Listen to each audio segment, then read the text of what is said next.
Everyone, happy Saturday. Welcome to Dr. J's Prescription for Health. I am your host, Dr. Malea Jensen. And yeah, this is our live stream. Every Saturday and Sunday we do this. On Saturdays it's 9 a.m. Central, and on Sundays it's 10 a.m. Central. This is your opportunity to ask medical questions. And I usually have somewhat of a topic lined up today, but I want you guys to feel free to ask questions that are important to you, and we'll go as long as you guys have questions. So today I want to get your opinions, I want to get your thoughts on supplementation. And the reason I'm asking you this is because we have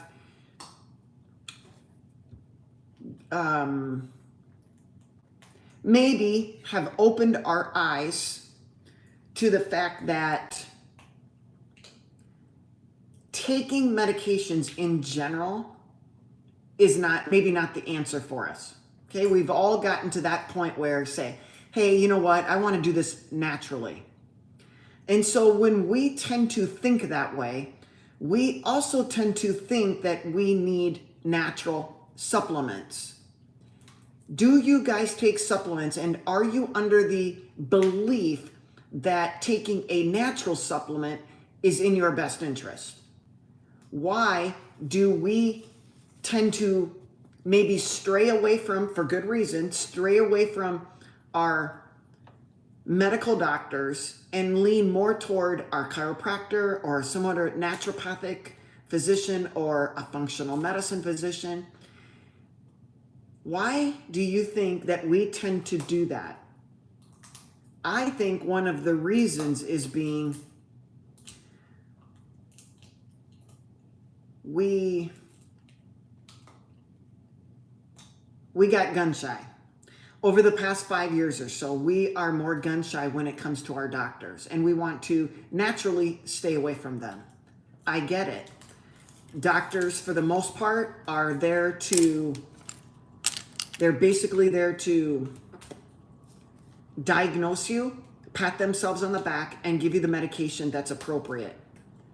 And so now that you guys are figuring out that this is not the type of healthcare system that you want to be a part of, you start to, maybe take a different path, and that might be with a naturopath, or it might be with a functional medicine physician, or even your chiropractor.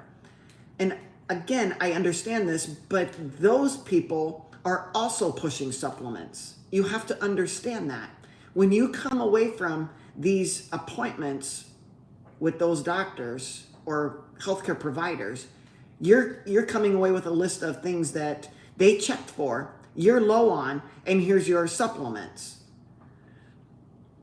Is this the way? Am I wrong? Because I've been in practice for a while, and I am seeing this trend toward avoidance of doctors from an allopathic or osteopathic perspective, because all they do is prescribe medications, yet you lean toward another healthcare provider that is basically giving you the exact same thing, but they call it natural.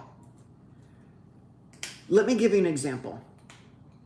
You have muscle aches and pains or muscle soreness, and you go ahead and you take some magnesium, or you use a topical magnesium, rub it in, and your symptoms go away. Do you continue to take the magnesium, or do you use it as a diagnostic purpose and say, hey, I had muscle soreness, I applied this topical magnesium, and my symptoms got better? Does that mean that you have a need for supplementation of magnesium, or is there something lowering your magnesium, and then you topically applied, or you took an Epsom salt bath, or you took a magnesium supplement and symptoms got better? I think it's a great diagnostic tool. For instance, good morning, Dennis. If we were to think deeper, we could say, what could possibly lower magnesium in our body? I could give you a lot of things, but I'm just going to give you a couple that are just really, really common. Taking a PPI. If you take a proton pump inhibitor like Prilosec or which is Nexium, or omeprazole is the other name for it, or Asifex, or gosh, there's so many, and you can actually buy them over the counter. They're a proton pump inhibitor. When you take a proton pump inhibitor, it blocks the absorption of a lot of different minerals and vitamins, specifically positive ions. Magnesium is a positive ion. Calcium is a positive ion. So taking a PPI could lower magnesium absorption or calcium absorption or zinc, selenium, B vitamins. That's what proton pump inhibitors are doing when you don't know. The doctors are not telling you these side effects, but it makes your reflux go away. Actually, it doesn't. It just changes the pH of your stomach acid so you don't feel it when it's spilling up into your esophagus. It's still spilling up there. It's going from your stomach up into your esophagus. You're just not feeling it because you lowered the pH, which is in and of itself a problem because now you can't absorb amino acids. You can't absorb your magnesium and your calcium and your zinc and your selenium and your B vitamins. So you see, by taking one thing, you cause other things. What else that people do not think about when they take magnesium or when they're low in magnesium? Calcium. What if you're eating a bunch of dairy products? What if you're eating some cheese and milk and eating yogurt and doing all of these, calcium-like products? Well, when you raise calcium, you're going to lower magnesium. So if you have way too much calcium in excess, you are going to have lowered amounts of magnesium. They work in conjunction. In order for a muscle, well, you need both. You need calcium because that's excitatory. You need magnesium because it's calming. So if you were lifting weights, so if I want to flex my bicep, okay, you have to have both calcium and magnesium. So you need calcium to flex it and magnesium to relax it, or to the negative. If you are over consuming calcium products, or you take a calcium supplement and you don't take a magnesium supplement, when you take calcium, it's going to deplete magnesium. When you deplete magnesium, you're going to deplete potassium. So you can see how this triggers a cascade that we want to take something because it felt good or it felt better, but yet you're going to now change the whole dynamics of your biologic and physiologic processes or pathways in your body. That's why I don't like people going to their naturopath or their chiropractor and they're getting these extensive tests. I'm not opposed to getting the tests, and say you're low on selenium, you're low on calcium, you're low on magnesium, you're low on whatever it is. And then they go and supplement you with these things. Well, why are you low in the first place? Where's your diet? If you eat a high carbohydrate diet, you're going to have depletion of these vital minerals. If you eat a diet that's plant-based, you're going to be depleted in these minerals and vitamins as well. Plants have oxalates and phytates and tannins. All of these things block the absorption of vitamins and minerals. That's why plant-based people need to take supplements, because they're blocking the natural absorption and or production of vitamins and minerals in their body. Let's get another example that I think hits home for a lot of people because of what happened about 5 years ago. We got inundated with what we known as a virus that went viral, okay? And so we learned that our system may be low in antioxidants. And antioxidants are protective from viral infections or bacterial infections or fungal infections or parasitic infections. We need antioxidants because they're going to help block all of the oxidation that we got going on. So if you have any type of oxidation in your body, which we do, and we need some, it's a normal process, but when we have too much, we hope that our antioxidants can keep up with how much oxidation is going on in our body. What is oxidation? Oxidation is when we have free radicals, and oxidation mainly occurs with oxygen. There are other free radicals, but oxygen is a main one. And when oxygen mixes with some sort of toxin, we get oxidation. Let's look at it as if it were rusting. If you take iron and you mix it with water and oxygen, you get rust. We are essentially rusting inside of our body. And when we have tremendous amounts of oxidation and inflammation, that, my friends, is disease. And that disease ages us, sometimes faster than we would like.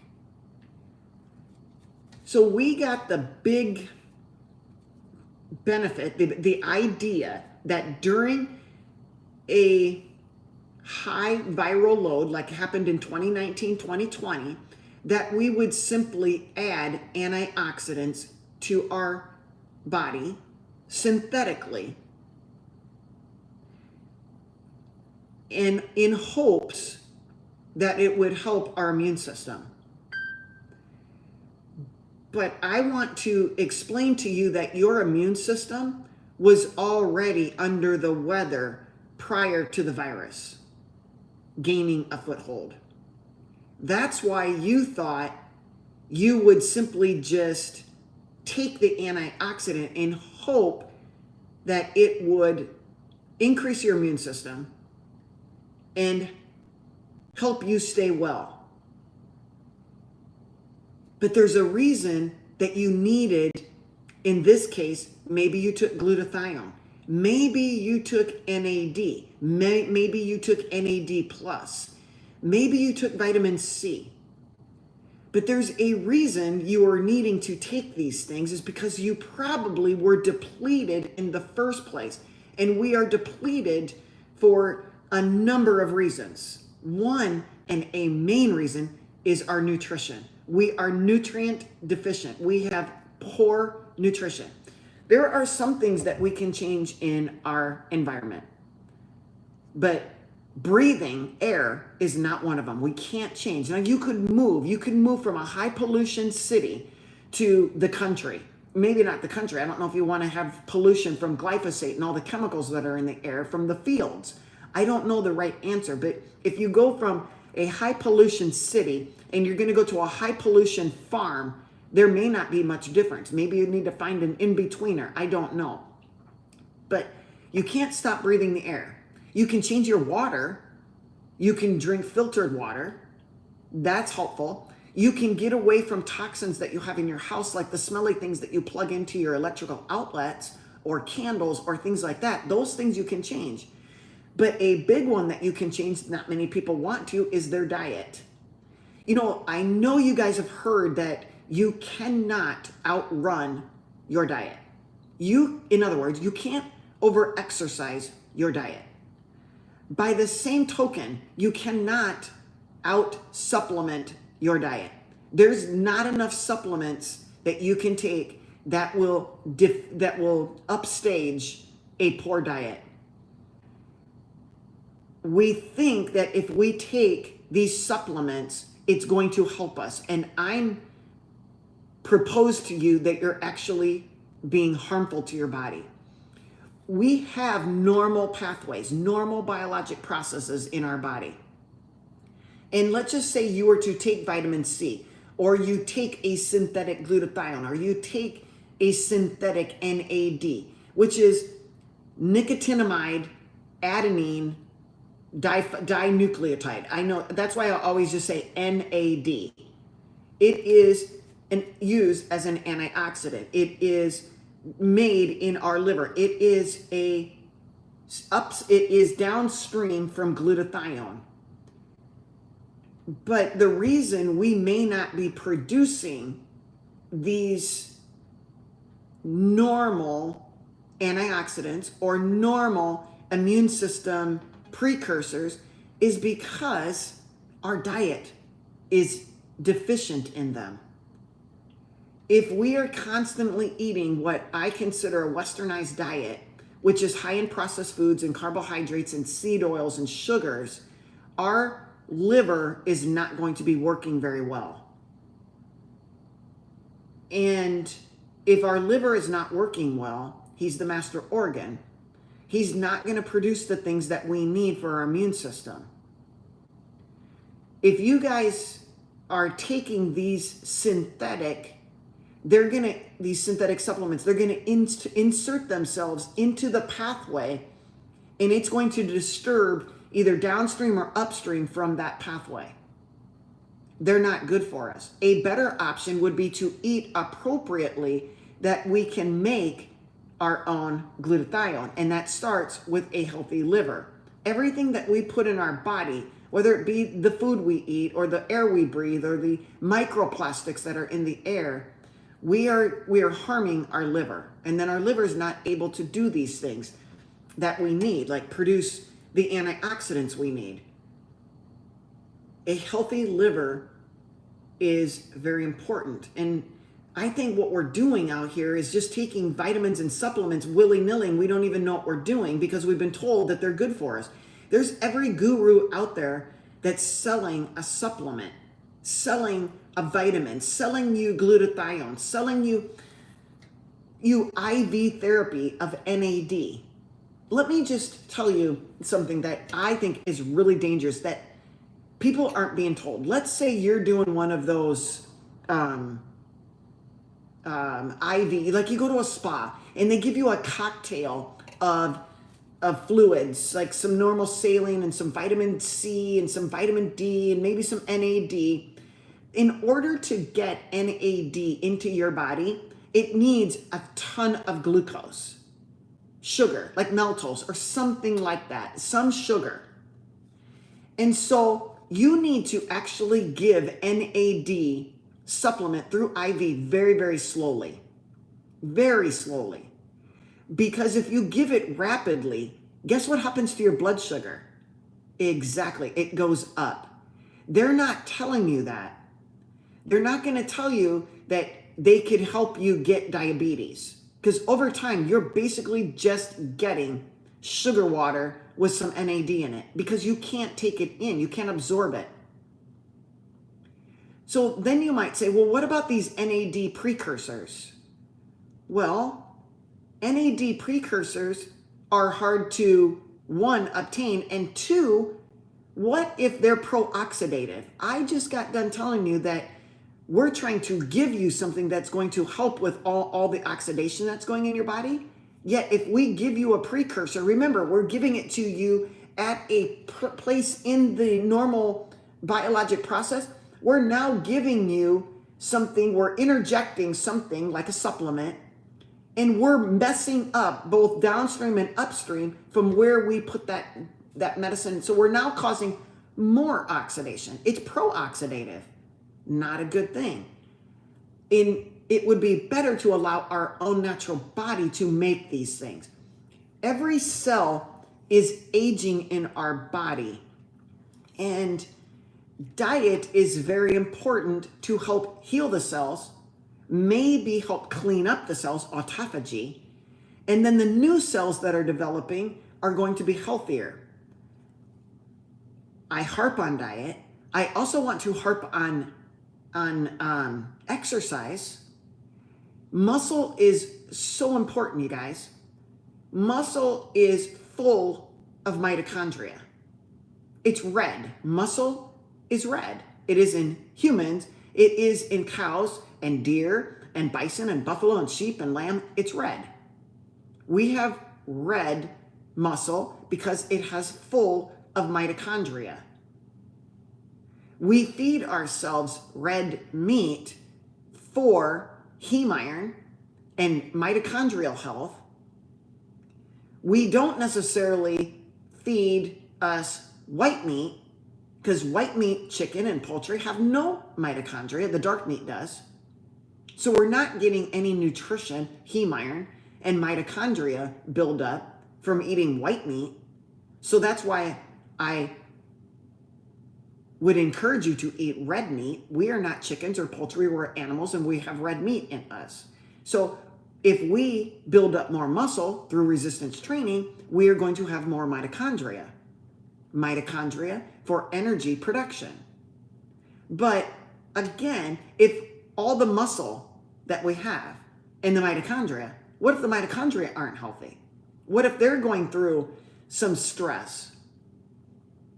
What if you're eating a bunch of seed oils and you're destroying your mitochondria? These are all the questions that I come across, and I hear people, and it's hard for me, guys, because, you'll come to me and you'll be on this whole list of supplements.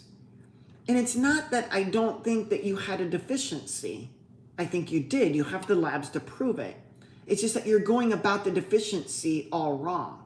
You would rather keep a diet that I call crapola and take a supplement which can interfere with normal biologic and physiologic processes than to actually change your diet, eat more animal-based, exercise, lift weights, change your water consumption, and go outside and get natural light and natural oxygen to help your body heal or to stay healthy. Another thing is, how do I say this? I've listened to many a physician, many a nutritionist, many really smart people, and they really come up with they're on the same lines with me and say, hey, you don't need supplements. We got to fix our diet. And then they go so far as to say that, there's nothing really out there that can actually fix you. There's nothing that you could take that will fix you. I haven't come across it yet, they'll say. And when it does, and when they get a patent, then I'm going to start talking about it. But I'm not going to sell it. Well, you know what? I think there probably is something out there. Maybe they don't know about it yet, but I think there probably is something out there. If, Lion is asking, do you see a benefit for grass-fed beef liver supplement if I don't like eating liver? One, I would say, Lion, yes. Yes, by all stretches of the imagination, taking a liver supplement is better than not taking anything at all. But here I come to this. Why is it that we have been told to eat liver? You see, being an animal, animals eating animals, we are going to tend to eat nose to tail. That's what animals do. And if an animal comes upon its prey, it's going to kill that animal and it's going to eat. And usually the first things it eats is the organ meat. Then it will eat the muscle. Why the organs? Because of the nutritional value. But a wild animal is not doing anything is not eating on a regular basis. It could go days between killing its prey and getting enough nutrition. And so, yes, it chooses to eat those organs first because they know that they're nutrient deficient. They've gone time period fasting, not eating. And then until the next time that they kill their prey. So they will eat till they're comfortably full of organ and muscle and then move along. And they might not kill prey for 3, 4, maybe a week. We, on the other hand, being animals, we pray every single day. We live in a world of prosperity and abundance, and we're eating all the time. We never give our body any rest. I know this is not completely answering your question, Lion, and a simple answer would be, yeah, take the liver supplement. But I need you to understand, why are we eating liver in the first place? We could be low on vitamin A. It's a very good source of vitamin A. But maybe maybe you could take your grass-fed beef, and what I do is I might take some beef liver or chicken liver, and I will grind it up into my beef, and I might eat it once a week. It's not something we need to be taking every day, I don't think. And if you're taking these liver supplements on a regular basis, could you be getting too much vitamin A? Getting vitamin A toxicity? See, we got in this mindset that we've been told that we need this liver. I got to get it by all means, so I'm just going to take a daily supplement. That's where I'm cautioning you to be, to be cognizant of what you're doing.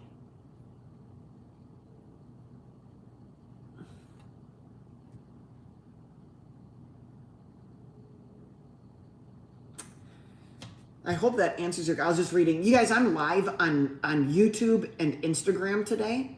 And so if you're on those platforms, please click the share and the like button, because maybe something I've said to you can help somebody in your life. Maybe it's a coworker or a friend or a family member, but please just, share and, keep listening. I think learning about these things and learning about your health, it's not about taking a medicine or a supplement.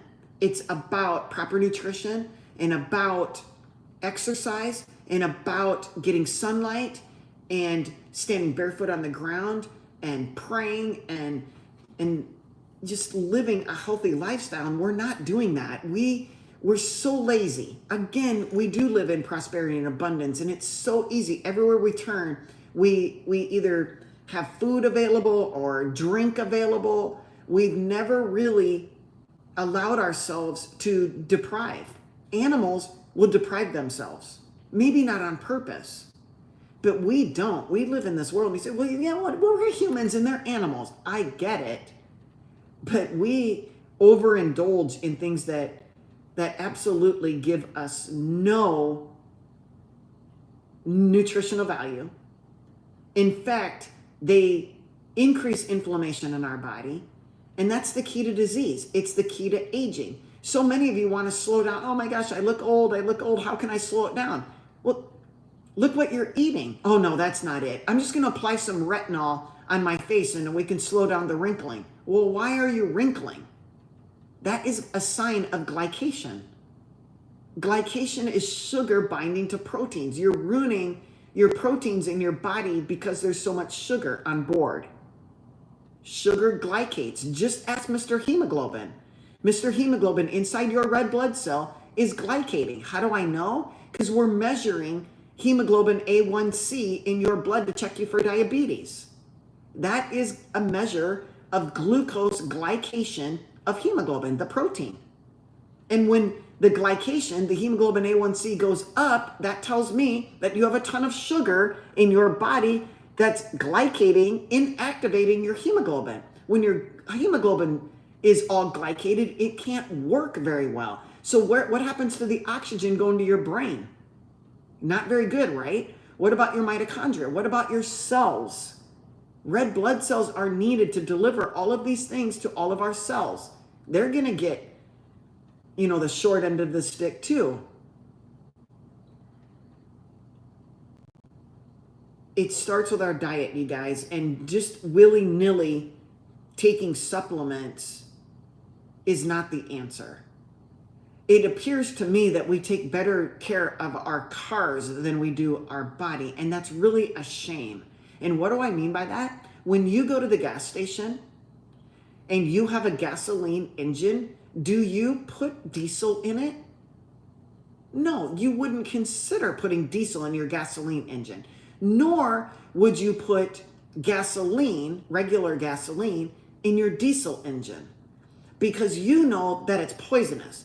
But you see, we've been indoctrinated and bamboozled with buffoonery that you can actually eat whatever you want and your body will function appropriately. Well, in essence, you have a gasoline engine and you're putting diesel in it, or vice versa. You have a diesel engine and you're putting gasoline, regular gasoline in it. We don't even think about our body like we do our car. And if we would treat our body like we do our car, we would probably have less poison. But you see, you've been educated not to put diesel in the gasoline engine. and you have been educated not to put gasoline in a diesel engine, but you've never been educated not to put poisonous carbs or plants in your meat functioning body. And I say, oh, there you go, Dr. Jensen. There you go on your carnivore kick or your keto kick or whatever it is. It's not a kick. It's a lifestyle that we are an animal and we should be eating animals, and we cannot process plants. We cannot process them. Our body does not process plants. Everything that does not come from an animal comes from a plant. A soy plant, an oat plant, a wheat plant, whatever plant. And then we get things in a box or a bag at the grocery store. Same with a plant that you call broccoli. You think it's good for you because they tell you that it has phytonutrients in it. But I just got done telling you that you can't absorb those phytonutrients because of the anti-nutrients it has. A plant does not want to be eaten any more than you do. So it has a natural chemical defense. Could be oxalates, it could be phytates, it could be tannins, it could be all of these things that are poisonous to our body. When you say, well, but I can eat them and I don't have any problems. You are tolerating the problem. You are the person who went and got your labs done and found out that you have all the nutrient deficiencies and you feel horrible and you're tired and you have brain fog. That's the person. And you go get your labs checked and take the supplements that they tell you you're low on, when all of it circles back to what you're putting in your body. You see, the human body does not break down plants. Microbes do. You have microbes in your colon that break them down. It's the microbes trying to break them down. You see, we do not have cellulase, ASE enzymes. Those are enzymes. Cellulase is an enzyme that breaks down cellulose.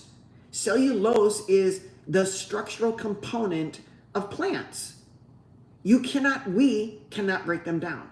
We cannot digest them. That's why they're called indigestible. That's why they come out as waste. We've not used any portion of them. The microbes in our body do, and you might go, oh, that's great. We need a healthy microbiome. Well, you're feeding a microbiome that eats waste, indigestible stuff. What is that doing for you? Nothing. If you eat animals, you're going to have microbes in your body that eat animals. If you eat plants, you're going to have waste. If you eat animals, there's very little waste because you, my friend, are absorbing all of the nutrients in the small intestine. There's nothing that gets to the large intestine. Barely anything in an animal-based diet gets to the large intestine to come out as waste. Picture this.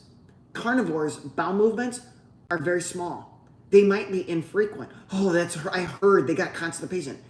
The frequency of bowel movements is not an indication of constipation. Straining, pain, hard stools, that's an indication. Crampy abdominal pain, gas, bloating, that could be a sign of constipation.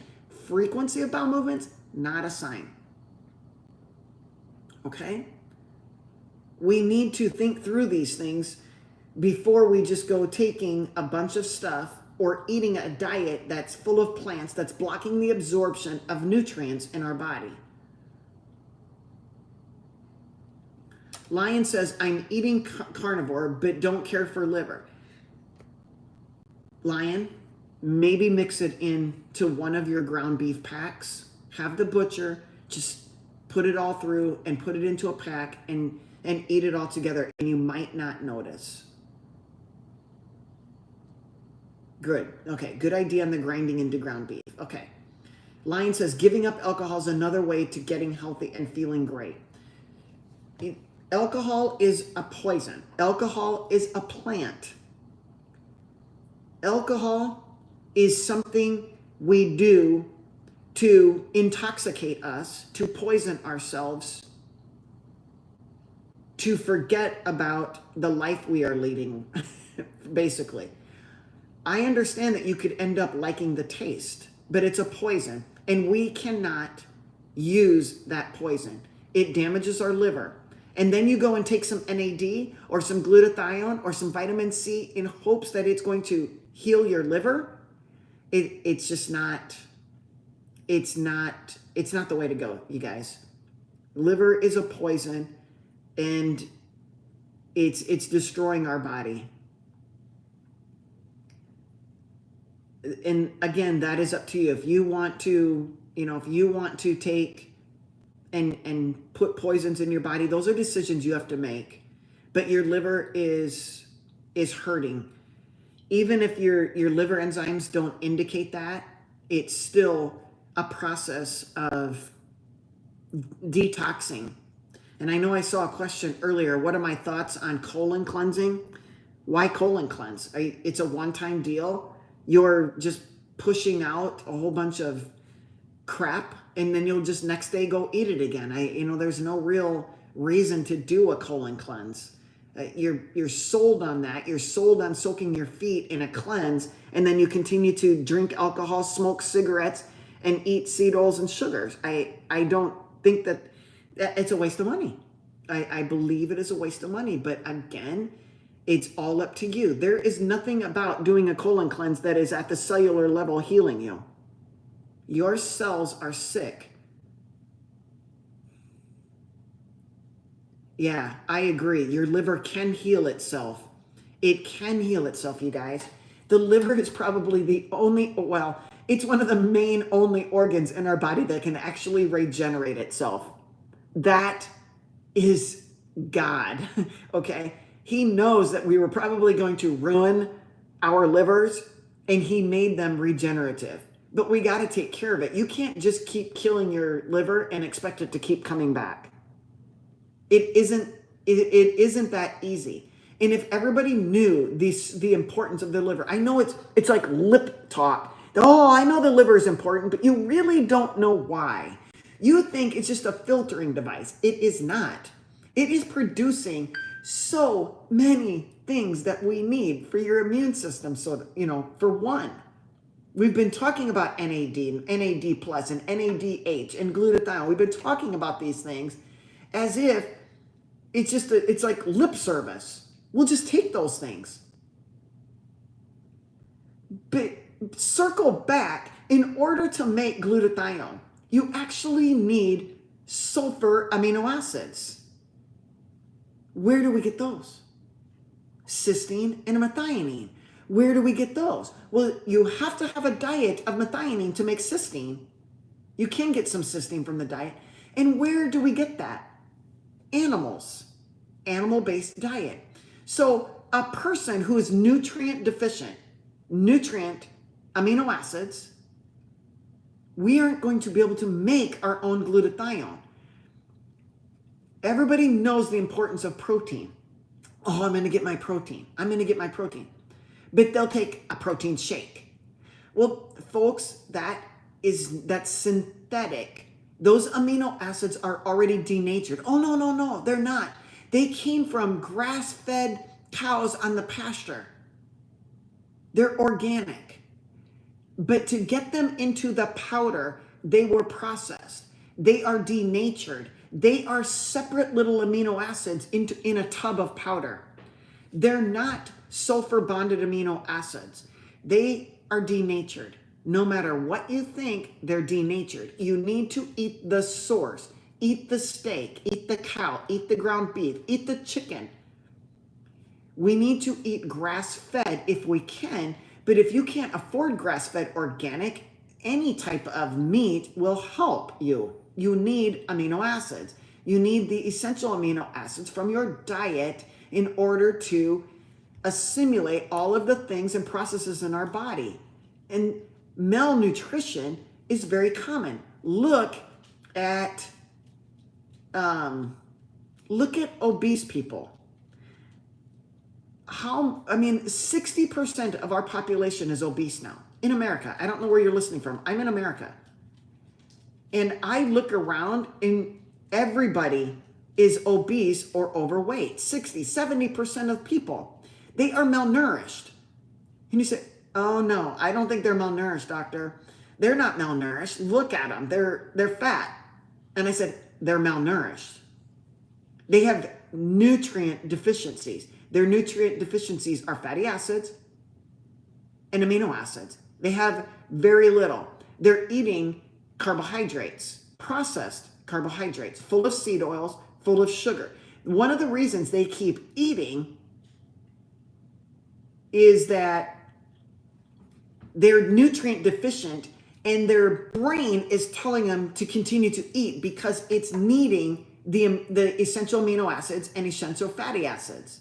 We can get all those from meat, animal-based. We cannot get them from plants. We have to mix and match plants. You can't just eat broccoli and expect to get all the amino acids and essential fatty acids. There's no essential fatty acids. You have to take supplements on a plant-based diet.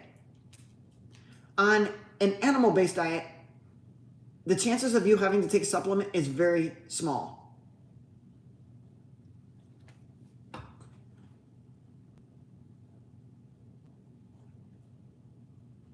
I'm not going to tell you what to eat. I'm not. I just need you to be able to make good decisions. And if you want to continue eating what you eat, at least you made a decision with enough information. An overweight or obese individual is malnourished. In fact, some skinny people are malnourished. Look at them. They have no muscle mass. Their bone strength is very weak. They're set up for fractures. We are a malnourished population because of what we consume. We're not consuming healthy fats. We're not consuming the needed amino acids in order to assimilate into our body and make glutathione, to furnish our cells and our mitochondria with nutrients, to furnish our brain. Our brain can't store much. It needs supply. But studies show it works best on ketones. Ketones are the best energy source, in my opinion, for the heart, for the brain, for your cells. Naturally, when we eat animal-based or eat in a ketogenic state, we will not eat as much or as often. When a lion makes its kill, it will eat until it's comfortably full, and then it'll go off and sleep. It'll wander. It'll enjoy nature. And then when it feels nutrient deprived, it'll go and make another kill. It'll eat nose to tail. It'll get its nutrients, and then we'll move on.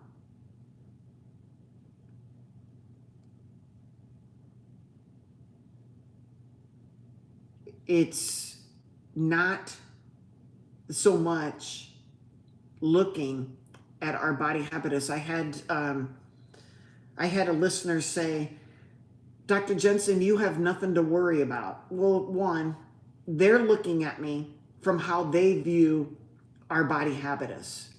They'll look at somebody who's thin and say, well, they're healthy. They'll look at somebody who's overweight and say, well, they're not healthy. When looking at that thin person, and I've talked about this before, with a person who's skinny on the outside and fat on the inside. And we don't realize that until someone starts poking around and looking. A good doctor with lab tests, maybe with an ultrasound, maybe with a DEXA scan. We need to look at the person as a whole, because I'm telling you what, there's a lot of athletes, and I'm an athlete and I watch sports. And right now I'm watching the WNBA, and I look at their bodies, and yeah, they're able to run up and down the court. And right now you start looking and all of them are starting to sustain injuries. Why? Well, they just are doing too much.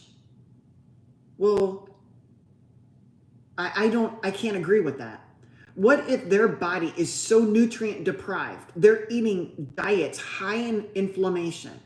They got a lot of oxidation going on. They're basically rusting on the inside. And you say, oh, they're in great shape. They look great. They're thin and they got muscle and all of this. No, they are unhealthy inside.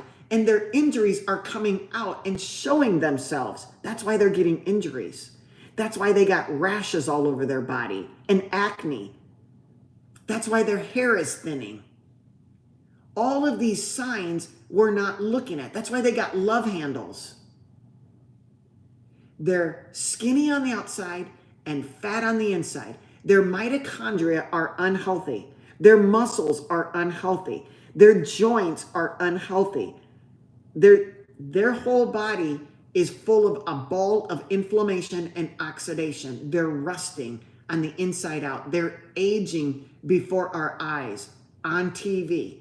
I look at them when they get into, the pros or whatever. They went from going, in college to, they're eating bad, to continuing that as they age. You guys, we're just looking at the mirror. We're looking at the body and thinking everything is fine. It's not. Even with myself, there is things that I'm trying to heal, even in my body, okay?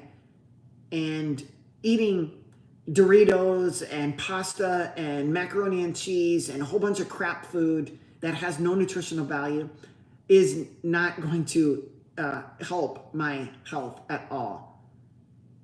I'm living out. I've been through all of these stages that you have been through. I've been hard on my body. I've lifted weights that were way out of proportion with a little body like me. I've put in calories thinking that the calories would make my muscles grow. They do not. Eating carbohydrates, I thought, in the off season from bodybuilding, I'm going to really increase my carbohydrates and increase my calories so I can grow big muscles.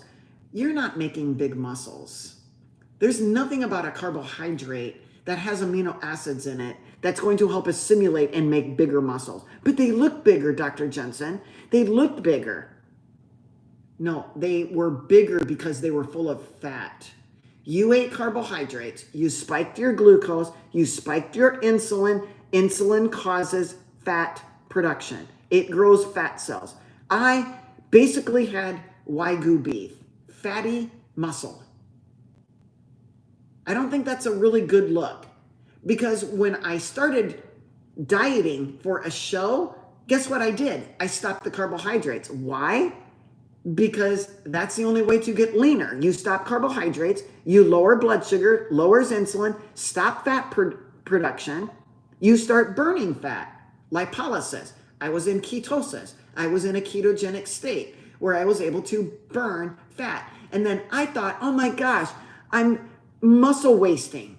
No, I wasn't. I was lifting weights. I was eating enough amino acids, but on my head, I thought my muscles were getting smaller. They weren't getting smaller.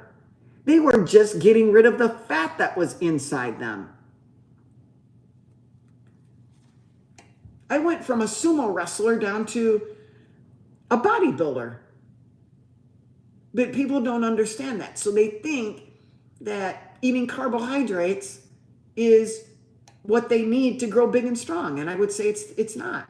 You can grow big and strong on ketosis, and I'm living proof, and I know other athletes who do the exact same thing. But again, you have to know what you want. I don't know very many bodybuilders who are eating what they were eating, 5,000 calories of carbohydrates, when they're getting ready for a show. Unless, of course, they're taking in a whole bunch of drugs, and that's another story. Let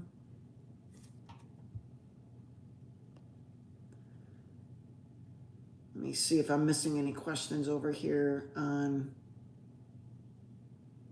Robert asks, do you drink coffee, Iron Lady Doc?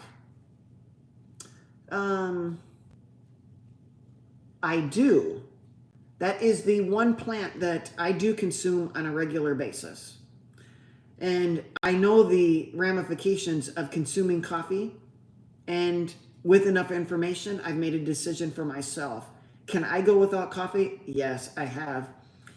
There's real no benefit to me with coffee.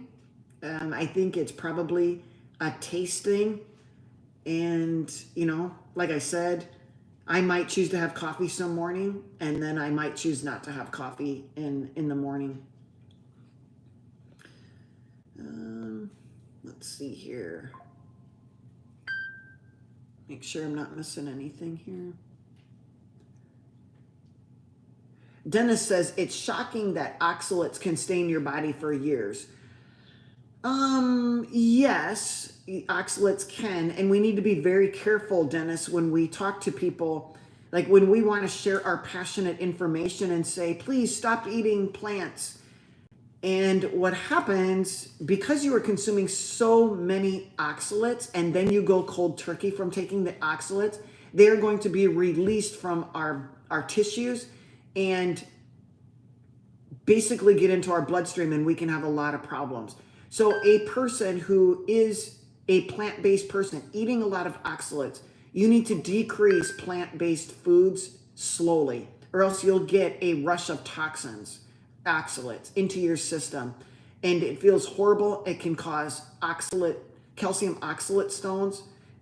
It's not a fun thing. So be very careful when you start giving advice to somebody that is mainly plant-based, and you tell them to go carnivore, and you tell them all of the positives, but don't forget to tell them about all the negatives, okay? You got to explain to them. And so that's why you don't just have anybody out there saying, oh, go carnivore tomorrow.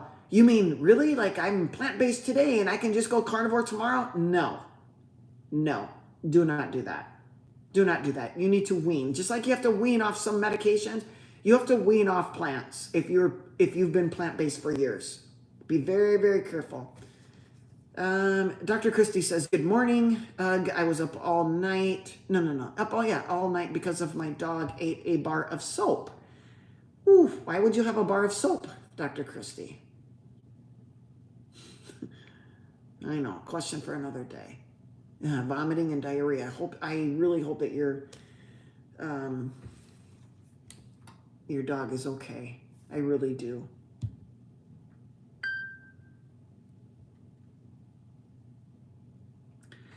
Yeah, I get it, Robert. Bodybuilding and powerlifting, it is a whole nother game. It is another game. But Robert, I want to, since you're asking these questions, and since I feel like I'm a little bit, yes, 7 sacraments. Exactly. If you are going to eat plants with high oxalates, cook them. You have to boil them. Please boil them. If you're going to eat them, you have to actually boil them for like 15 minutes. So yes, that is a way around.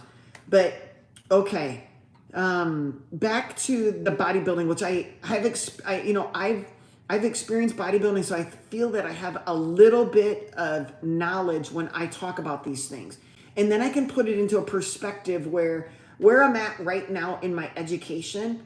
I look back on what I did to my body, and I wasn't necessarily, I was educated at that time, but now I'm even more educated. And I know that's the same for everybody. We have so many coulda, shoulda, wouldas, and we can't go back. All we can do is move forward.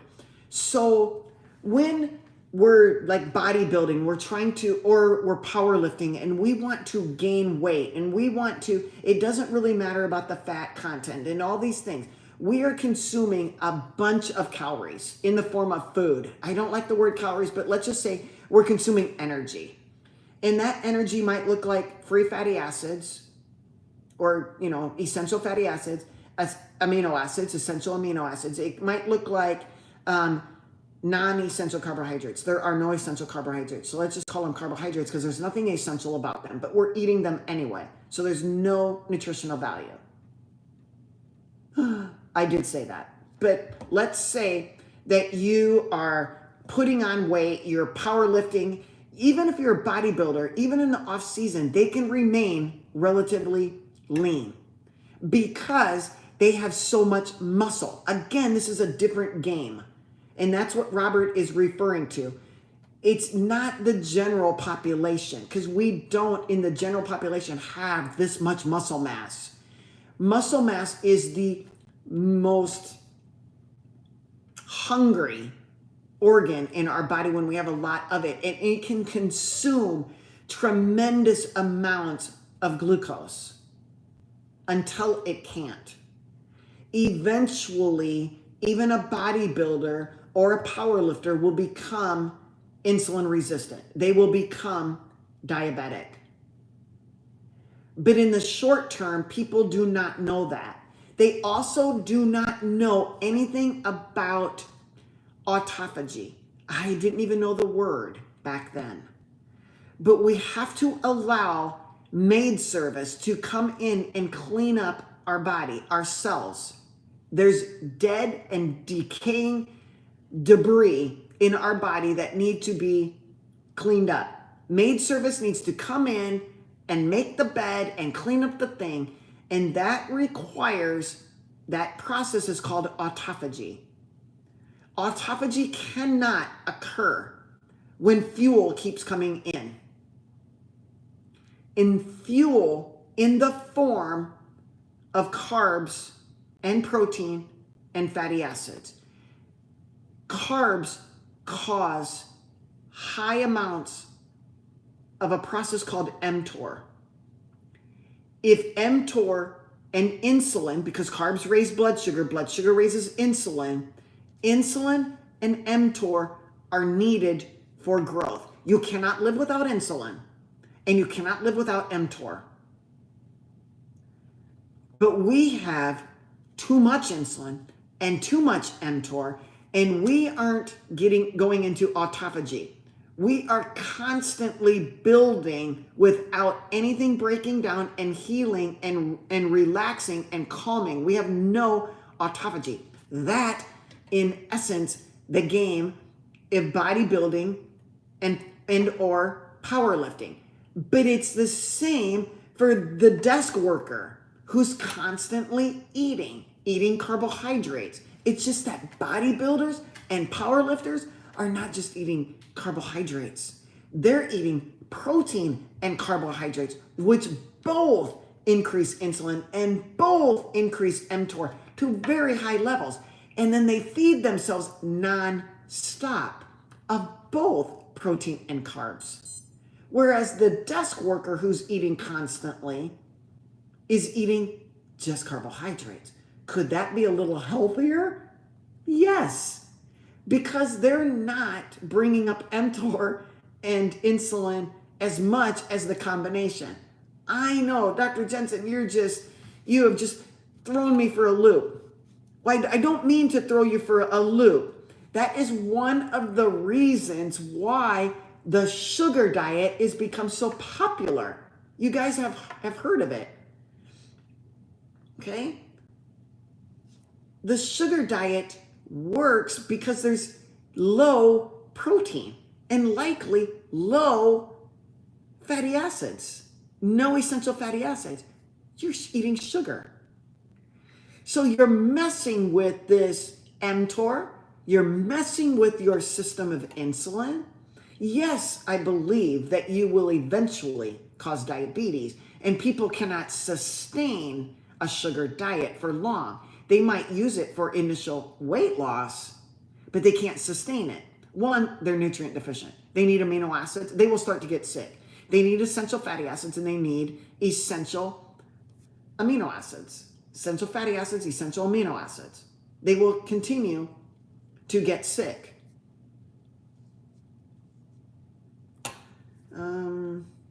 But that again brings, I'm glad that Robert brought that up, because you guys, unless we know about mTOR, unless we know about the ramifications of insulin, yes, when we take in, or we have so much production of insulin, we will become insulin resistant. Too much of a good thing. We need insulin, but we're getting too much. And the person who says that calories matter, I'm just going to give you one example why calories don't matter. It's not a calorie. A calorie is energy. It's heat. your body doesn't know what a calorie is. It's an energy. When we say that calories matter and that if you lower your calories, you're going to lose weight, I'm going to give you one example why I'm not disregarding calories. I'm going to tell you why calories in, calories out do not matter.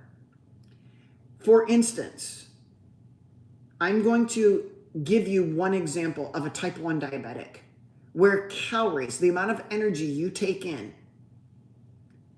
does not matter. Unless, of course, that type 1 diabetic is given insulin. Type 1 diabetics know that if they underdose their insulin, they will lose weight. They know that they can eat whatever they want and never gain weight or get fat. They can remain lean and skinny simply by underdosing their insulin. Will they eventually get sick? Yes, their A1C will go through the roof and they are risking going into ketoacidosis. But they get so good at manipulating their insulin that they can maintain, they could eat 10,000, they can eat boxes of Krispy Kreme donuts and pasta and beef for everything. They can eat whatever they want. Just underdose their insulin and they will never gain weight. They will never put on fat. They need insulin in order to get fat. If they dose themselves their insulin accordingly to a box of Krispy Kreme donuts, they will get fat because insulin is a growth hormone. If they continue to eat these foods, they will require more and more insulin, more and more insulin, more and more insulin. You're actually making that person more sick. You're aging that person. Their mitochondria is sick. So calories in doesn't matter when there's no insulin. But insulin doesn't matter if there's no calories coming in. So I'm not going to disregard that there has to be some sort of fuel coming in order for insulin to be needed. If a person does not eat, they don't need much insulin. They only need whatever the body is producing, which is glucagon, their own natural gluconeogenesis. Gluconeogenesis will allow about a teaspoon of blood sugar to be in our body at any one time. And then our pancreas produces just the right amount of insulin that takes care of that glucose. When we eat a box of Krispy Kreme donuts, our body is going to produce insulin enough to take care of that. But if you continue to eat those kinds of foods, it's going to take more and more insulin because the cells, like the fat cells, are getting resistant. They can't get any bigger. If you have a fat cell, it starts like this. And then you eat Krispy Kreme donuts every single day and you release insulin to take care of the sugar, and then the fat cell gets bigger, and then the fat cell gets bigger. Eventually, he cannot get any bigger, and he tells Mr. Insulin, I'm not listening to you anymore. I can't get any bigger. In fact, I'm so big, I'm leaking. That is the only time you can have growth of cells, lipogenesis, in the presence of high insulin, or lipolysis. I'm sorry. The only time that you can have high insulin and lipolysis at the same time is in a sick metabolic disaster in a body. Because usually when insulin is high, lipogenesis is going on. The cell is getting bigger and bigger and bigger. It's growing. In the presence of insulin, fat cells get fatter until they can't. And then they start leaking. That is called lipolysis. And insulin is still high. Usually in the presence of high insulin, you don't get lipolysis. You cannot break down fat. I've told you this, a bodybuilder, right? If I'm giving myself insulin, I cannot lose my fat. If I lower insulin, I can start burning fat. But that doesn't work when insulin is high And now the cell is so resistant, he's going to leak and cause breakdown of that, so lipolysis, even in the presence of high insulin. And everything that's leaking out of that big giant fat cell, guess what? So unhealthy. It's full of cytokines and inflammatory markers. And this is what the causes, this oxidation and this inflammation is leading to our diseases. Is it all from high blood sugar and high insulin? I can't go that far. I can't say there is one core defect and it's always insulin resistant. But I think that is a big player. I think seed oils are a big player. And for somebody to say that seed oils don't matter, I beg to differ. They do matter. Seed oil consumption matters a lot. Why? Because seed oils are polyunsaturated fatty acids. Polyunsaturated fatty acids. We need some in our diet. We need omega-3s and we need omega-6s. Many of you will just say, oh, I know we need omega-3s. I'm just going to take some. Thinking that it's going to do something for you. When in reality, you are consuming too many omega-6s. We need some. We don't need as many as we're getting. These omega-6s are usually in the form of linoleic acid. That linoleic acid is in all of our processed foods, in seed oils.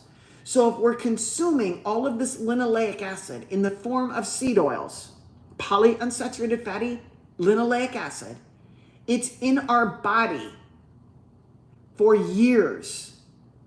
We will have omega-6 linoleic acid in our body. It incorporates itself into our cells. Our cell membrane is made up of fat and cholesterol. It's made up of saturated fat and cholesterol.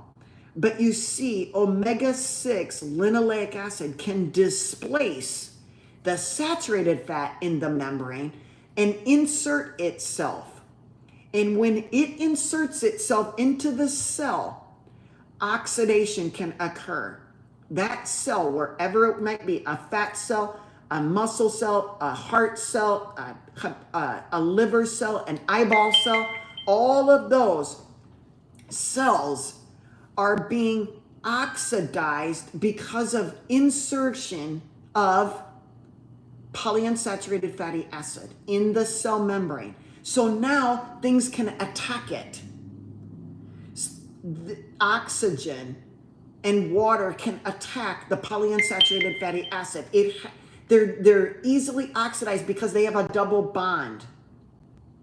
They have a carbon, they have a carbons, and usually a saturated will be carbon, carbon, carbon, carbon, with all the H's are attached to the carbons, hydrogens.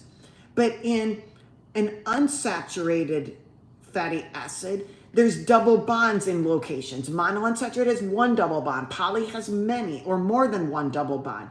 All of those areas of double bonds is where radicals can go and attack that double bond and cause oxidation and inflammation and stress and all of these things. So polyunsaturated that insert themselves, these Puffas, this omega-6 linoleic acid, gets in that cell, displaces the stable saturated fat, and is now unstable, very reactive.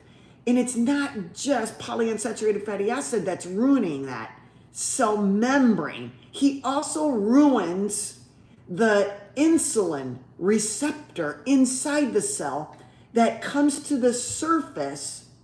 See, there's an insulin receptor guy, like an elevator, who comes to the surface of the cell membrane called an insulin receptor raft, R-A-F-T, like a dock. But if that raft is healthy, then that cell can at least open the door and allow some sugar in. But if the raft is broken because of the polyunsaturated fatty acid destroying it, the Puffa, linoleic acid, destroys the raft. So you have sugar, you have insulin, you have the internal guy working, but he can't take the elevator to the membrane and open the door because the Puffa ruined him. What else besides the Puffa can ruin a cell? One thing that we never talk about, well, I'm starting to talk about, and people who are listening with big ears, it's iron overload. We have tremendous overload of iron in our body. You think you have tremendous amounts of linoleic omega-6 in your body? And you think you have a lot of sugar in your body? Let me just tell you, you have a lot of iron. And it is iron that we cannot use. And we have it because of the type of iron that it is. Iron, I'm just going to be perfectly simple. I don't want to go into all of these chemical reactions and get you guys confused, but I'm going to try to talk simplistic to you. Iron is needed in our body. We cannot function without iron. But we can only use basically one type of iron. It's called heme iron. So we have iron. It's either heme or it's non-heme. Heme iron is from animals. Heme iron is from animals. Non-heme iron is from plants. And remember, plants make up all of the foods that most people are eating because plants make up processed foods. Plants are the origin of all things made as far as grocery store shelves. And then there's animals. Heme iron is about 30% absorbed. We can use it. Non-heme iron, 3%. We cannot use it. We can't use it. We get non-heme iron from plant-based processed foods and plants themselves. And non-heme iron can get trapped in our cells, our tissues. So the cell that I was just talking to you about, who's full of Puffas from the processed food, is also has high load of non-heme iron from the plants originally. So it's full of non-heme iron that gets incorporated into those cells. Non-heme iron can go through oxidation as well. Think about it. When you have a piece of iron, a piece of metal, and you set it out in the rain and the oxygen and the humidity, what happens to iron when you put it in a context of oxygen and water? Exactly. It rusts. Your car rusts, the lawnmower rusts, everything rusts. You have metal in your body that is rusting. Non-heme iron is one of the largest metals you have in your body that is rusting your body inside and out. You can see it on the outskirts. You have brown spots on your body. You know how you see a diabetic and you look at their lower extremities and their legs look like they're really, really tan and they're kind of blotchy? That's iron. What about venous stasis? What about varicose veins? Iron. What about it's oxidation? What about liver dysfunction? Iron. Puffas. Sugar. The air we breathe. But what I'm encouraging you to do is look into your iron. You can measure iron in your body, but you can't just look at a hemoglobin. Oh, my iron's fine. I just looked at my hemoglobin. That's not going to tell you much. Well, I looked at my hematocrit too. Not enough. What about the MCV? Still not enough. What about I just got my ferritin level? Nope. Too high and too low can be a problem on ferritin. You have to get an iron level, a ferritin level, a transferrin level. You also have to get a TIBC. And if I were you, I would get a protein S. You need all of these levels along with that CBC, along with the liver function. I want to know what your liver's doing. I want to know how insulin resistant you're doing. Doctors are not looking for these things because they do not know.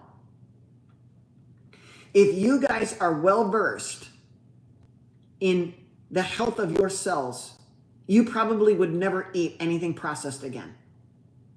Even if you just ate meat and vegetables for the rest of your life, you would be healthier. Are you still getting non-heme iron? Yes. Yes, you are, because you're eating plants. But you guys are not only just eating plants, you're eating processed food that had to be fortified with all of the nutrients. If I take a soy plant or a wheat plant and I get wheat pasta or wheat bread, everything, all the minerals, all the vitamins, everything was stripped out. And then that's why we call it fortified. You cannot put no nutritional value on a shelf at the grocery store. It has to have nutritional value. So they put back synthetic everything, synthetic vitamins, synthetic minerals, all synthetic. And that synthetic iron is non-heme iron. And so since we can't absorb it and use it, it builds up in our system. It's been building up since we were an infant when we drank formula. And then we transitioned into bottled jar food. And then we transitioned into goldfish and Doritos and bread and pastas and cereals. And you never ate meat. And you never got good fat. And you just basically ate carbohydrates. And they said, well, she doesn't want to eat any meat. Well, you never gave it to her. You just gave her sugars. And now you've addicted her. You called her, now she's a sugar meth addict. Her brain wants sugar. So you continue to give it. Oh, no, she's a picky eater. Children learn what they live. You fed her or him all of the crapola, and now that's what they want. If I give alcohol to an alcoholic, they don't want no food. They want alcohol. Oh no, they're a picky drinker. They won't eat. We got to use our brains, you guys. So from the very beginning, you give them little mashed up oatmeal and you give them little mashed up cereal. It's all sugar. And it's fortified with non-heme iron and a whole bunch of other craps. It's polyunsaturated fatty acids in the form of omega-6. We want a 1-to-1 ratio. We're getting a 20-to-1 ratio. And if you think that you can just increase your omega-3s to level out so you want to get a 20-to-20 ratio, which is 1-to-1, it's not going to work like that. Those omega-3s, they're rancid by the time you're eating them. I would not recommend them. You need to eat the fish if you're wanting omega-3s. Oh no, I'll just have the flax. Well, that's a plant. Now you're getting more non-heme iron. I can't tell you, I don't think there is one person I have checked their labs, including myself, that didn't have iron overload. And if you got iron overload and you're worried about, we get these tests that are heavy metals, we check ourselves for heavy metals. You guys, if you think you got heavy metal poisoning, you got iron overload too. And all we're worried about. And so you're going to take this, you're going to soak your feet in some bath and try to get the heavy metals out of your body as you breathe the air and consume the processed food. We're living in a dream. We got to stop the consumption, right? But you can't stop the air that you breathe. You can't stop consuming the air. You could get filters, like really good filters for your house. You could avoid going out in the pollution.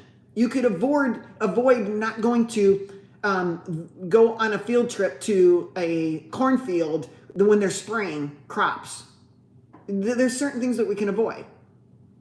But we can't, the biggest thing that we can avoid is the food we're putting in our body. And if you're consuming foods that are high in non-heme iron, you are causing disease. And until you recognize the fact that iron overload in the form of non-heme iron is actually causing disease, you're not going to make the connection. You'll continue eating the food that's poisoning you. And you could hear, I don't want to eat processed foods, but you don't even know why. Well, they're not good because of the polyunsaturated fatty acid. That's what a processed food is. It's seed oils. There's soy oil and canola oil and cottonseed oil and safflower and sunflower and vegetable and grapeseed and palm kernel. Well, palm oil. Palm kernel is a little bit better. And you said, but I'm going to eat olive oil. It's still a plant. Don't cook with it. I wouldn't even drink it, but that's up to you. You have to make the decision.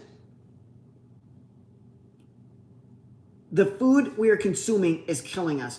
Everybody who's listening right now has iron overload. Get your levels checked. Get them checked. Putting yourself in one of those detox baths or getting a colon cleanse or whatever you guys think is not going to be the answer. It's not the answer. You're still consuming the product. It's like eating sugar and you're going to detox. I'm just not going to eat for a day. It's not detoxing you if you go right back to eating the exact same thing. It's how you end the fast. It's not how long you fast. That if you fast for 3 days and then go eat a big bowl of spaghetti, that didn't help your cause anymore. If you abstain from alcohol, you're an alcoholic, you abstained from alcohol for 1 day and then you go back to drinking it, did not help your liver recover. You have to get rid of it completely. That's why doctors, well, not doctors, erase that from your thought because they don't even know about polyunsaturated fatty acids. In fact, they think that they're good for you. If you just take or consume polyunsaturated fatty acids in the form of soy and they just say, what do they tell you? What do they tell you? Eat a Mediterranean diet. Eat a Mediterranean diet full of monounsaturated, which is still an unstable oil. It's still a seed oil from the fruit. I know there's technical, I don't want you to get too technical, but you have to understand that if you were told not to eat saturated fat, the only thing that you can eat is mono and poly. And you're going to get them all together anyway, because you can't just eat them separately. But how do I say this? You guys, we're being told wrong.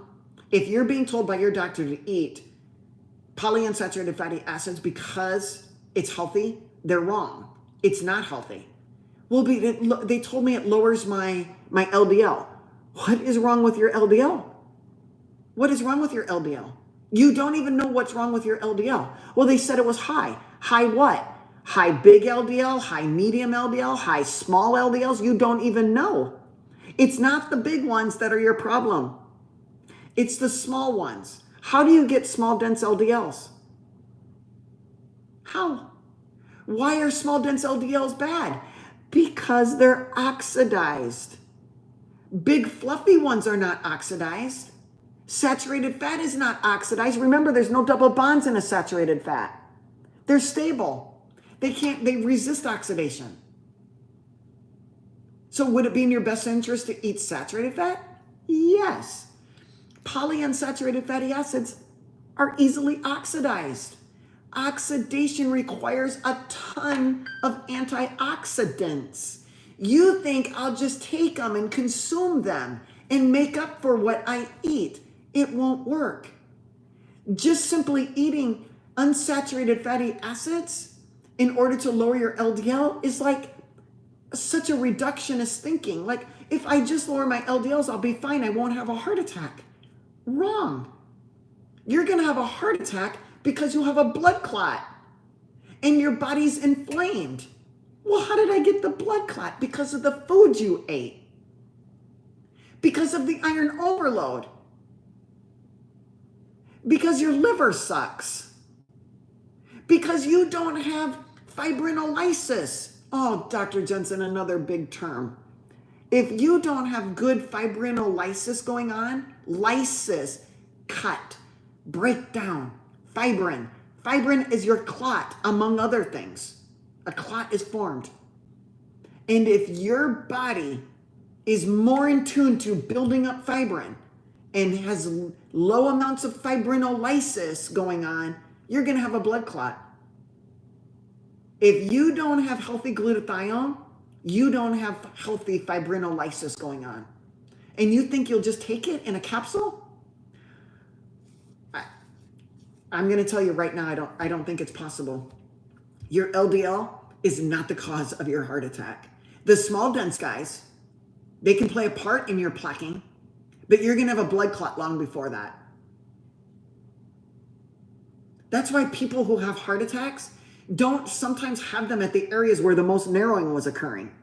They have them in obscure places. That's where the blood clot was. That went and blocked the artery. And then the muscle didn't get any blood flow. And then it just died. Ischemia. MI, myocardial infarction. We have heart attacks for the most part because of a blood clot. And until the doctors understand that, it's from inflammation. It's from our diet full of polyunsaturated fatty acids. It's from a mixture of iron overload. And then you pump yourself full of things like shots and medicines that block normal production or normal pathways in our body. And you are walking sickness. And but what would the doctor, how come the doctor didn't know? Do you think that we're being trained by the people who want us sick? So we have a doctor that gives us medicine that causes the whole process over and over and over again. We've been trained by certain people who have certain agendas. And it isn't to have healthy people. They want sick people to make money off of sick people. And then when the sick people get old enough to die, well, really, when they get old enough to start taking back their money that they've been paying in, then they hope that they've had enough sickness, their whole body, that they die at about the age of 65. And then they tell you, you lived a long life. Congratulations, you had a really good life. Congratulations. You've lived, oh yeah, you're 70 years old, that's great. If you die tomorrow, you've lived a good life. How many times have you heard that? You take your parent in and they say, you know, they really are. They're old, they're like 75. They've really lived a good life. We probably shouldn't be too heroic. No, the goal is to have you sick for years and years and years, developing diseases of iron overload and polyunsaturated fatty acids and high sugar diets. It's just making you sick. Now, if you're good with that and you're good with living to 60 or 70 or whatever, then that's fine. At least you have a high you know, you have enough information to make a decision that's good for you. That decision might not be good for people around you, but it's good for you, and that's what matters, right? It's got to be good for you.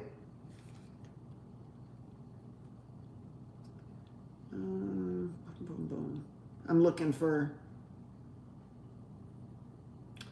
Can metformin lower an insulin level to 0.4? No, there's something else going on. I would look at your pancreas function, which, you know, this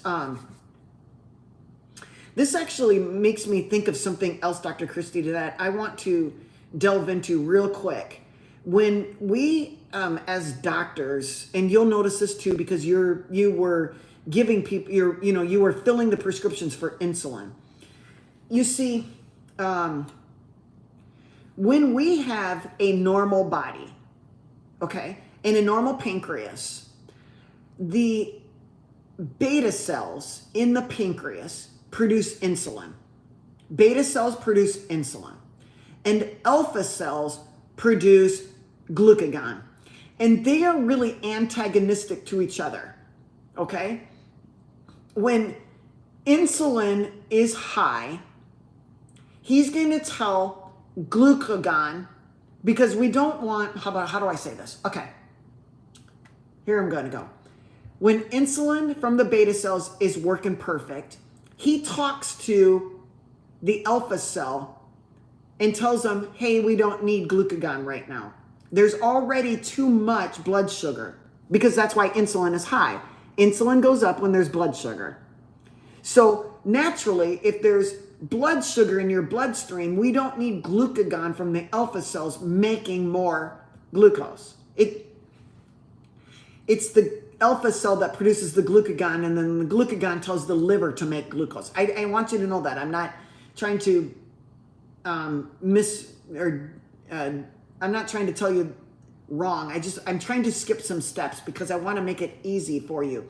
But if we have insulin being produced from the beta cell is going to talk to the alpha cell and say, hey, we don't need you right now. There's already too much blood sugar.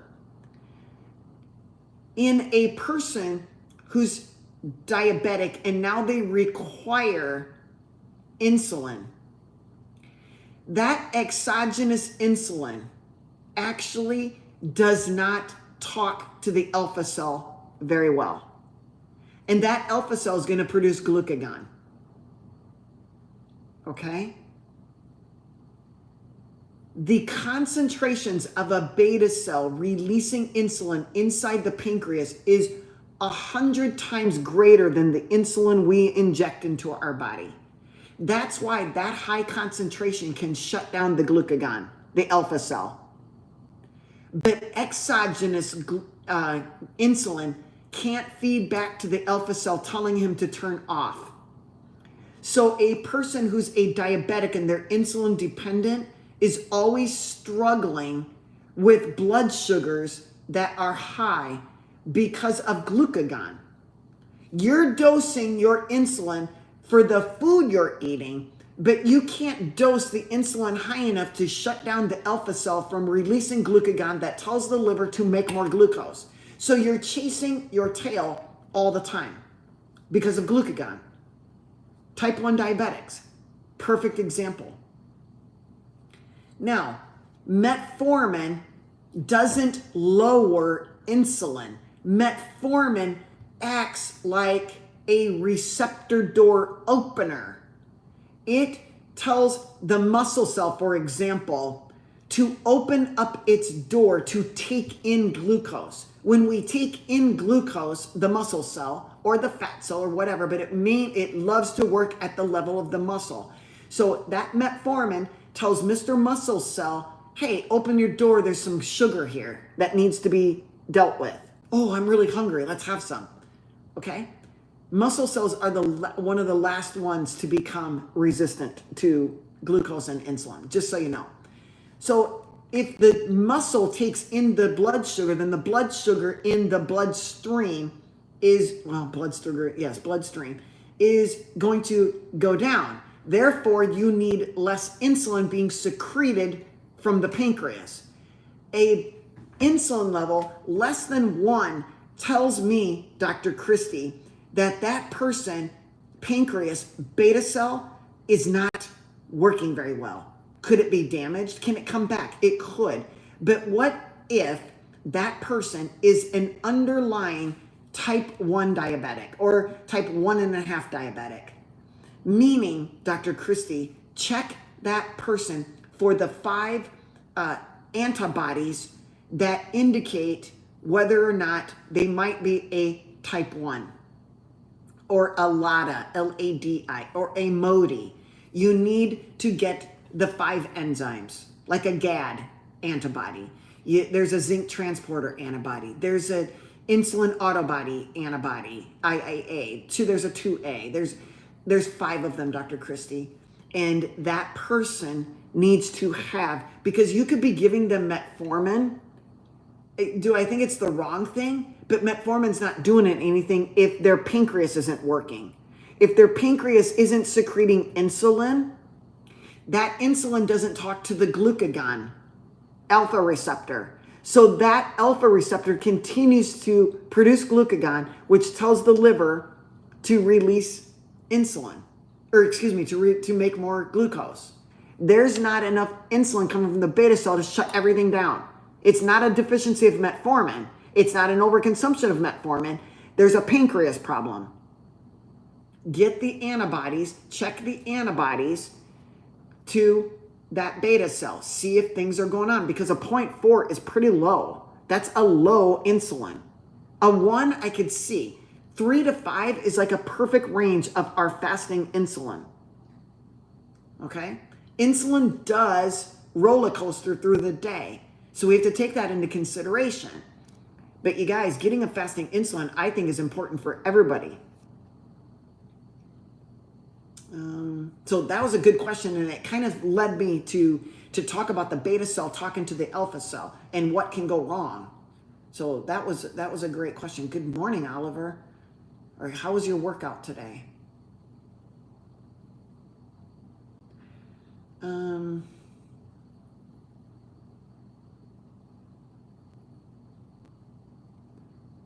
Okay. Brasso says, my husband has gastritis. From what I'm reading, he needs to limit his coffee. Okay. Orange juice, should have never had it in the first place. And alcohol, again, should have never had it. So you don't limit your consumption of orange juice. You get rid of it. You don't limit your use of alcohol. You get rid of it. Gone. But they, I don't know who they is, also suggest a high fiber, low fat diet. Why? He's got gastritis, inflammation. Inflammation. Itis is inflammation. So you're going to go and give him more inflammation through high fiber, which is a plant which we cannot break down at all, but our bugs can. So you're going to irritate your stomach acid by consuming more inflammatory plants that our body can't break down. Logically, I can't put those things together and say that would be good for him. Now, if I increase your fiber, that means you're eating carbohydrates. And now I'm going to tell you not to eat any fat. So that means all fat. Low fat means no polyunsaturated, so you don't get any omega-3s and no omega-6s that you are essential. I didn't say overindulge in omega-6 or omega-3. I just said you need essential omega-3s and omega-6. So now you put your husband at a disadvantage. So he's going to be low fat. So he's going to watch everything. He's not going to eat any fat.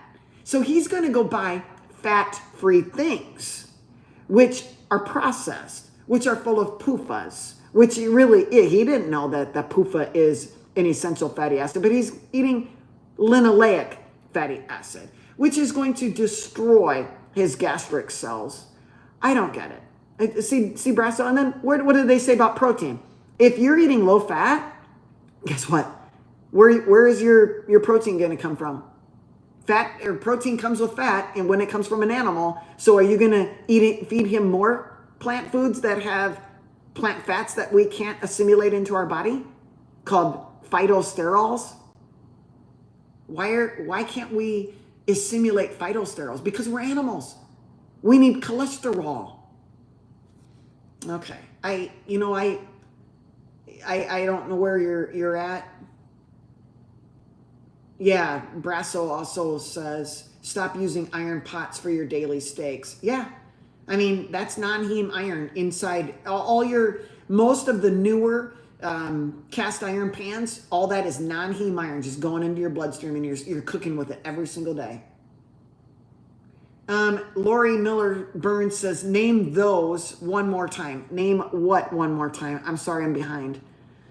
Dr. Christie says, yes, get a CBC, an iron level, a TIBC, a ferritin level, a transferrin level, and a saturation level, an iron saturation level. I would get a protein S as well to add to her list. And I would go to a well-respected person who knows how to read these labs. Dennis says, I'm anxious to see what my iron levels are, taking glucoperin for 6 months. So, which segues me into what can we do with iron overload? Is it a lost cause? Is it going to be in our body system forever and ever and ever? Well, it could be, but there is a product out there that helps restore our normal balance of iron. It's called Glucoperin. Dennis obviously is taking Glucoperin. Glucoperin is able to bind iron, chelate iron, sequester iron. There's many things that we can do with Glucoperin, and I'm not the most well-versed. I can give you a little information, but I'm not well-versed when it comes to Glucoperin like the Glucoperin people. If you want to know more about Glucoperin, talk to the patent maker of Glucoperin, Piotr. I call him Peter. He's Polish. He made Glucoperin. Talk to Dr. Christie. Dr. Christie can help you through these things with Glucoperin. Talk to Krista from Baker Family Fitness. If you're in Canada, talk to her. In fact, if you guys are in Canada and you don't know about Baker Family Fitness, please go there and like her page. Her and her husband, Mike, Baker Family Fitness, Baker Family Fitness. They're in Canada. If you're in Canada, go to their page. If you're not in Canada, go to their page. Like it. Help these people out. Go to Dr. Christie's pages. Help if you like this information, support the people. You don't have to support with money. We're not always asking for finances. Support the analog to get the information out there. The information is being subdued. But when you guys who are eyes open and saying, oh my gosh, I learned about insulin resistance. I'm learning about polyunsaturated fatty acids. I'm learning about iron overload. I'm learning about water and breathing the air and microplastics and all of these things. I'm learning about clots and heart attacks. You got to share it with people. Okay? We got to be educating the masses. And if you're not able to educate, you're not there yet, then pass them on to Baker Family Fitness or Iron Lady Doc or Dr. Christie or Glucoperin or Dr. Chafee or Dr. Barry or Dr. Paul Mason or Dr. Malcolm Kendrick or Dr. Elizabeth Bright. These are the people who are no longer bamboozled. We're no longer bamboozled by the buffoonery, the baggage of indoctrination. If that's where you find yourself, share, click, like, comment. The more you do on social media, on our sites, the more they're going to get heard. What do I suggest for Barrett's esophagus or GERD? The reason, Alicia, you have Barrett's esophagus is because when you consume something, it goes down into the esophagus, and at the end of the esophagus is a little door, a little muscle. He's called a sphincter. A sphincter. He's a muscle, a door. He's supposed to open when we consume something, and it opens the door, it drops down into our stomach. Then the door is supposed to close. And in people with a crappy diet, the door, for some odd reason, doesn't close. So the stomach contents splash up into the esophagus and harm the esophageal cells at the bottom of the esophagus.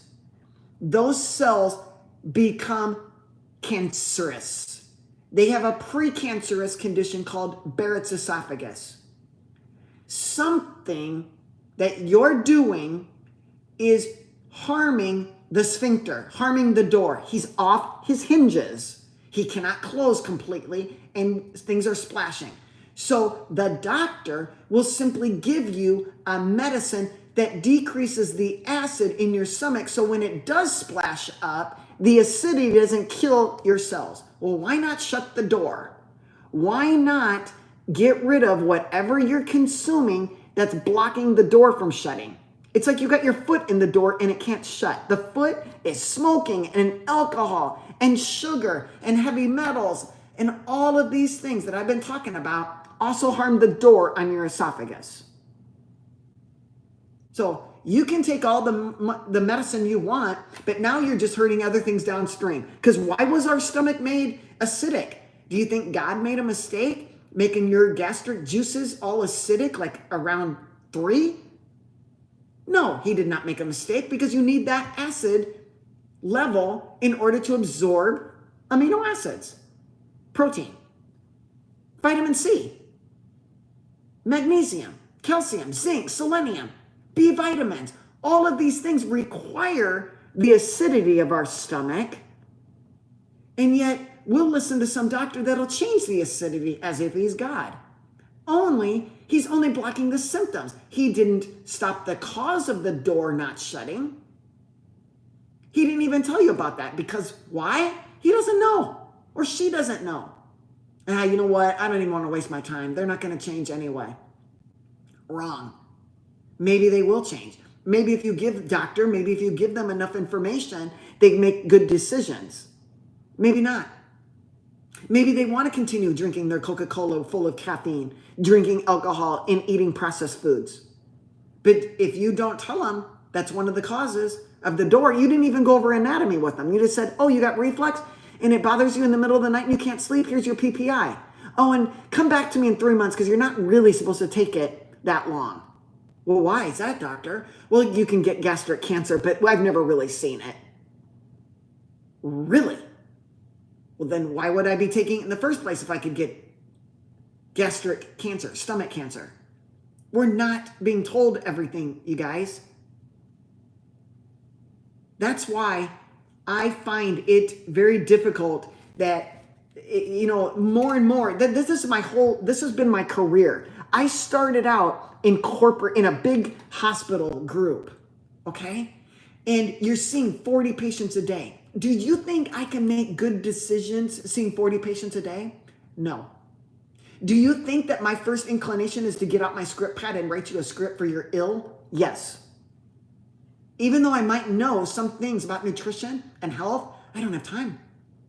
I don't have time. So then I said, I can't do this anymore. Your corporate ideals are not aligning with my ideals. So then I open up my own practice, and I do that for 13 years. And I put a cap on. I'm not going to see more than 15 patients a day. I need to spend time with these people. I need to teach them. But now I did the same teaching 15 times a day, over and over and over. And I didn't have time to do my charts. So then I would do my clickety-clack in order to get paid. You have to clickety-clack your chart, send in a level of service for the insurance company who's the elite over everybody. They say, you know what? I don't know if you really deserve to be paid. Your note didn't look very good. Your level of service didn't match blah, blah, blah. So they're like the maker and the breaker of a doctor who's on their own with no fight. They're just trying to make a living. You see 15 patients, you're going over and over and over again. You end up spending 3 hours after work, clickety-clacking, trying to satisfy the insurance company needs so you can get $90. Then I say to myself, this is not working. I can't keep doing this for 13 years. My health is suffering. I can't keep doing it over and over and over again, talking to people the exact same thing I'm talking to you about. Right now, I could talk to 3,000 people all at once, teaching them about things. And in the office, in a 10-hour day, 15 people. It just doesn't add up. I couldn't do it anymore. I'm ruining my own health. I'm not sleeping. I'm not eating. I'm not doing the things. If you look at me and you say, Dr. Jensen, you look pretty healthy, that tells me that the doctors you're looking at are in really, really, really bad shape. Because if they're not talking to you about what a PPI does to your stomach, they're likely not having a problem taking a PPI themselves. And smoking and drinking and eating Doritos and not finding time to exercise and build muscle. I'm just going to go for a walk. Not enough.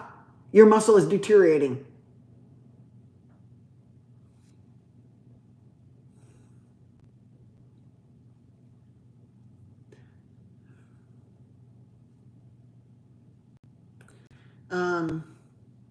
Is it Laura or Lore Vega? Romans 5, verse 8. But God shows his love for us in that while we were still sinners, Christ died for us.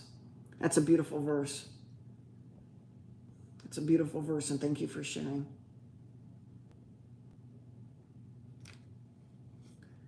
Margie, how can you reduce inflammation in your gut? Eat a low inflammatory diet. What does that look like? Animal-based.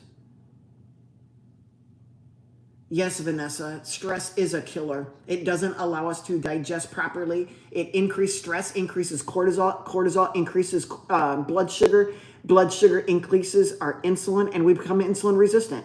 We are insulin resistant in one single session of stress. We, in this world, are so full of stress, which is the sympathetic nervous system, the catecholamines, epinephrine, norepinephrine, they're so high. We have an overabundance of sympathetic nerve stimulation and very low parasympathetic nerve stimulation. We're supposed to be active in fight or flight when we're supposed to be running from a lion. And then once the lion is gone, parasympathetic or sympathetic goes down. The fight or flight is gone. The cortisol is supposed to come down. Parasympathetic calming. That was a relief. I can sit and rest now. That's parasympathetic coming up. We are overloaded with sympathetic, adrenal cortisol producing sympathetic nervous system and low parasympathetic calming and relaxing. We are overboard on stress and underboard on calming. And so we have to lower this and raise this. We need to sleep at least 7 or 8 hours a day. We need to pray. We need to, if you're meditating, meditate. You need to hang out with positive people. You need to exercise. Exercise does cause cortisol, slams you, and then it goes away. Then it goes into parasympathetic tone. Remember, exercise acts like the lion, and then the lion is gone, exercise is done. We don't exercise all day long. You have it, then you don't have it.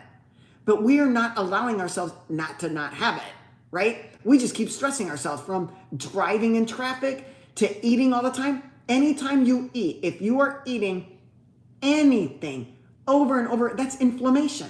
That's a stress. It doesn't recognize it. Anything you eat is an inflammatory reaction. When you're not eating, you're low inflammation. That's why fasting and autophagy are occurring. Simple act of eating is inflammation. So back to the question on your stomach being inflamed, stop eating. Fast for a bit. Don't eat inflammatory plant foods unless you boil them for 15 or 20 minutes. Increase parasympathetic tone. Dog says, I'm in chronic fight or flight. I can't stand it. My skin, sorry, now you guys, it's going so fast. That's why I can't read everybody's question. My skin has started to turn red from pooling. Dogs, there's a lot of stuff going on. Your stress is a big one. Your diet is next. I have seen people who eat a carnivore diet, they exercise, lift weights, and their insulin levels are still elevated beyond where they should be because they got so much cortisol being produced all the time, they never relax. And so their blood sugar is always elevated, which leads to high insulin levels. So it's like they're eating carbohydrates all day long just because they have stress. So they wonder why their belly fat won't go away. Stress. They wonder why they could have a heart attack. Stress. Blood clot. Low fibrinogen activity. Low fibrinolysis. High fibrin. And then when you do eat, you eat inflammatory foods. Adds to it.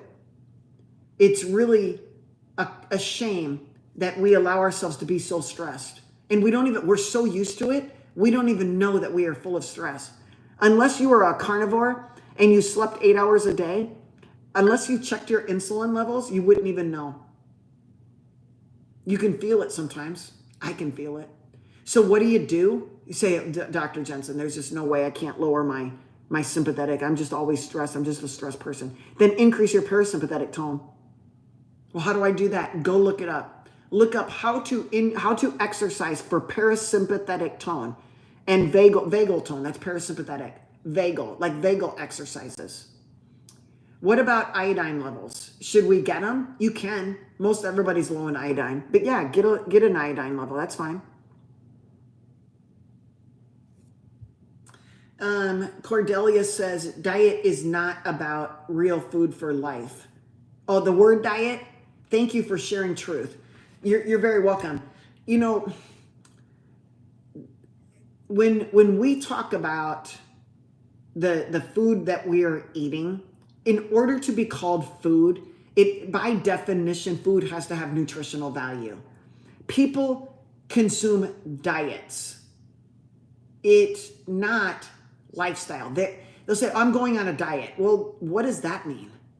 Well, I'm just going to stop eating blah, blah, blah. I'm going to stop eating Doritos. That's my diet. I'm just going to eat sugar. When people talk about diet, they think about losing weight. They don't care the content of how they got there. They just want to lose weight. The scale has nothing to do with it. I weigh more than a lot of you, and you would never guess it because I have muscle on my body. And they'll say, you're so skinny, you're lying to us. You don't weigh 150 pounds or 140 pounds or 130. There's no way. You look like you weigh about 90. Wrong. You would be wrong. So the scale means nothing. I mean, yes, it can mean something when we're measuring weight loss and obesity, but we're doing it the wrong ways, you guys. You know, you're going on a diet in order to get the scale to read a number that you think is good for you. Who cares about your number when your whole body is sick inside? You're dying inside. Your cells are being oxidized. You have so much inflammation and free radical damage in your body that your own body can't keep up with it. And God did not make mistakes. He made a system that's supposed to work, but you're feeding it full of poisons, full of drugs. It's like feeding yourself meth all the time.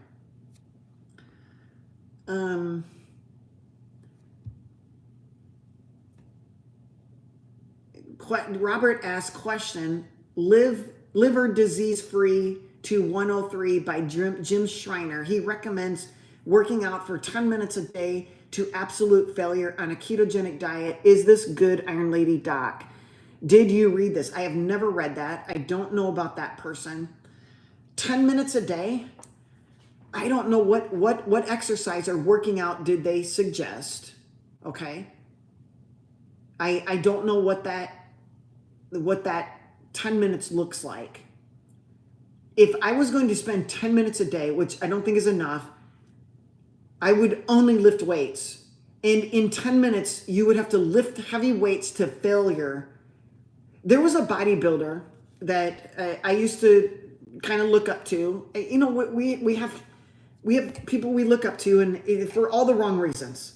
And this bodybuilder was humongous and such a good poser and just a great looking athlete.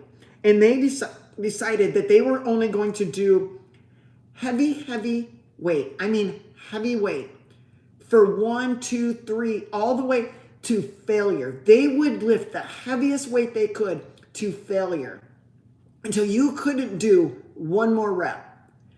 Well, over and over reps, like say, well, if I tell you to lift to failure and you take 30 reps to get to failure, I would say all of that repping just wore out your joints. I want you to lift a heavier weight to failure at maybe 10, 12, 13, somewhere in there. But at 10 minutes, I would have to pick a body part. I'm just going to do leg extensions for 10 minutes, leg extensions and squats for 10 minutes, or maybe leg extensions and leg curls for 10 minutes. It's not enough.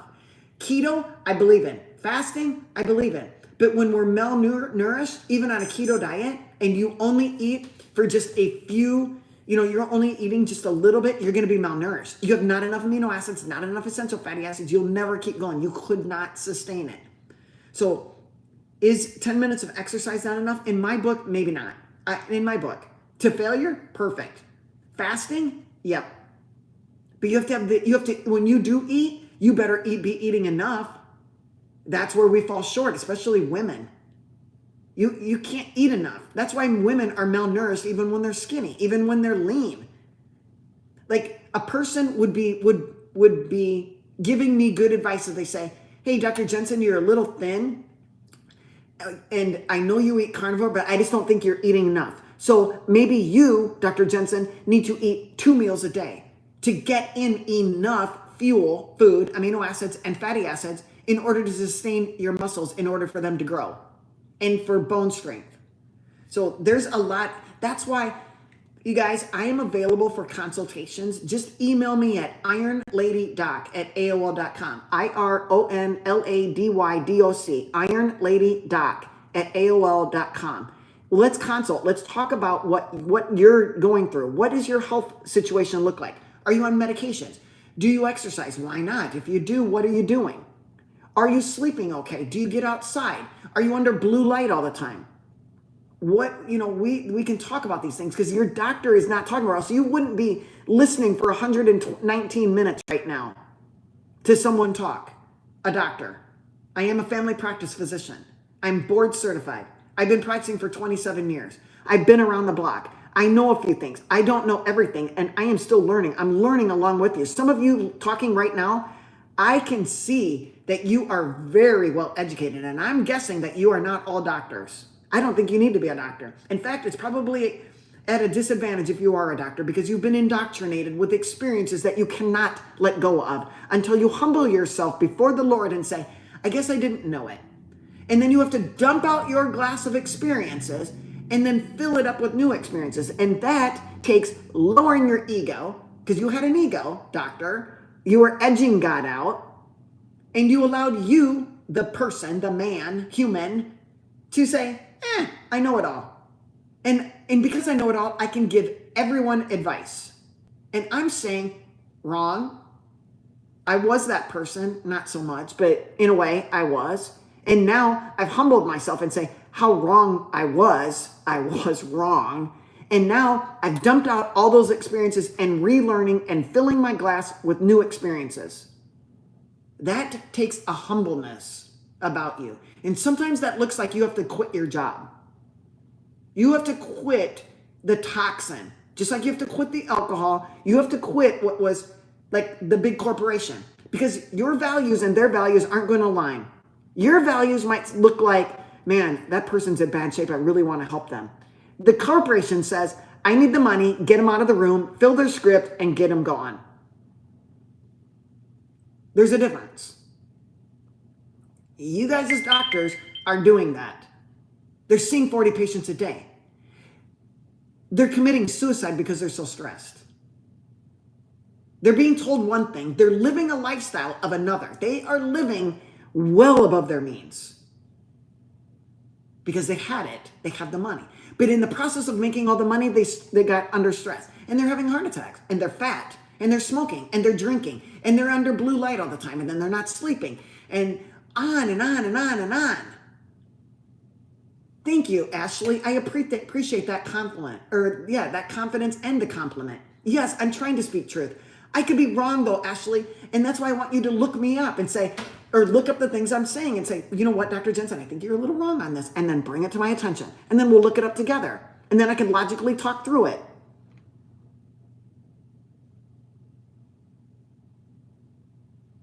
Yeah, Cordelia, it does take time to get rid of the sugar highs. It could take months to get off of sugar. It's not fun. I did it every time I was doing a show for bodybuilding. Nobody wanted to be around me. When I on a Sunday, when I said tomorrow I start my diet, oh my gosh. People I worked with, my boyfriend, no one wanted to be around me. Okay? For at least a month. Because I was shocked. My brain was shocked. It got irritable. It got hungry. I got fatigued. I had no energy. But I'm so strong, mentally strong, that I would never give in. I'm not giving in to taking another carbohydrate. I won't do it. Okay? That's how strong I am. And finally it wore off. But the irritability and the fatigue, the low energy and it is hard to deal with. And not everybody experiences that. But I just want to say, I feel for you. If that's what you're going to do, you just have to know in advance. And after a while, like after about 10 shows in, I said, why am I doing this to myself? I don't even need those carbs. All I'm doing is getting fat because my insulin level is high. And I'm increasing my risk of diabetes, which I'm really, really sad about because I could have been having diabetes even though I was a bodybuilder. Crazy thinking, right?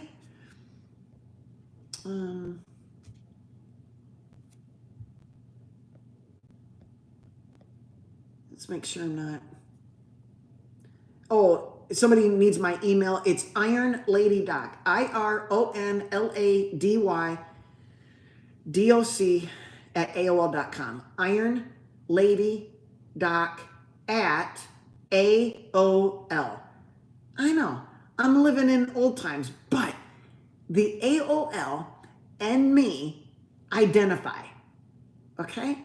Everybody, I know you guys don't. If you're new to me, you aren't going to know. But I have been AOL since AOL was out. And it's almost like my identity is AOL. Do I have a Gmail address? I do. And I don't use it. It's only for work. Because I'm so connected to my AOL. And you might not AWOL, AOL.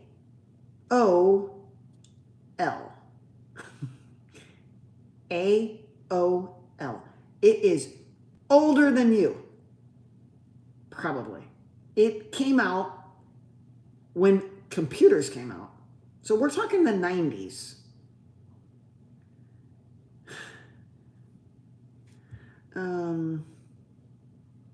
Let me see here. Let me make sure. I don't have a Yahoo address. I never got into Yahoo. I don't even think I went to Yahoo. Okay. Let's make sure we don't have any. Dr. Christie, thank you, thank you. That was what I was thinking. I have the list of the antibodies. Good girl. Okay, they gotta go. I gotta go. All right. So, you guys, if I missed some questions, we'll call it quits today. And we'll be back tomorrow at 10 a.m. Central, 10 a.m. Central America. I'm central in the central aspect of America. I'm located in Iowa. If you're interested in consults, if you're interested in joining the Center Stage private community, just email me and I'll give you more information. I do not accept insurance any longer. I'm over that too. I've cut off the cord to insurances. And yeah, all right. So give me, email me if you're interested. Otherwise, if you like, this is free information, you guys. Help me out. You can help me out by subscribing. You can help me out by just clicking the like button, the heart button, the share button, the start a comment. Even a comment helps the algorithm. So just say, put a heart or a smiley face or an angry face, or don't do anything, I guess, if you don't want to, but I'm just asking for your help. And it doesn't have to always be with finances, okay? Help out the people who are talking, even if it's not me. If you like Dr. Chafee, love him up. If it's Richard Smith, love him up. Show appreciation for these people, because even I do. If I think Dr. Ken Berry is giving some great information, I'm going to share it, like it, click it, comment, get it out there. If it's Richard Smith and he's in Australia, there's people all over the world. I'm in Iowa listening to somebody in Australia. I'm listening to Dr. Chafee in Australia. They're all over. That's what's great about the internet. So these people, help them. We are not making a killing. Well, some of them probably are. I am not. I'm going to be honest. I am not making a killing. I'm barely making a living doing this free stuff. But I want you to be healthy more than I want to be some rich doctor. And that, my friends, takes a humbleness that I had to be crushed in order to understand that. But I'm going to tell you that it is well worth it, and I don't want any of you to feel sorry for me, because I had all the information and I made a perfect decision for me.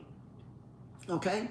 So I will see you guys back, Lord willing, tomorrow, Sunday, 10 a.m. Central. Bring your questions. We can talk about this stuff further. I'll try to go back for the questions like on YouTube, but I think they're disappearing and I can't get to them. Same thing with Instagram. Facebook, it seems to always keep my questions and the answers. So I don't know. You guys have a great day. See ya.